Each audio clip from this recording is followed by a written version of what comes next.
How to link Revolut to PayPal for online payments.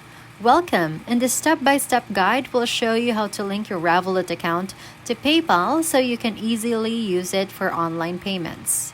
Begin by opening the PayPal app on your mobile device or going to the PayPal website. Log in using your registered email and password. Once logged in, navigate to the wallet section. This is where you manage your link cards and bank accounts. Inside the wallet, tap or click on Link Card or Bank. This option allows you to add a new payment method. Now, choose whether you want to link your Revolut bank account or your Revolut debit card. Either option works for making PayPal payments. Enter the required information for your Revolut account or card. Make sure the details are accurate, then select Link to continue.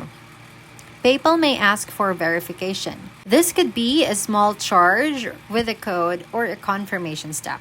Just follow the instructions to verify your Revolut account or card.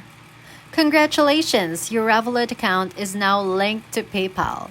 You can use it to send money, shop online, or make transactions with ease.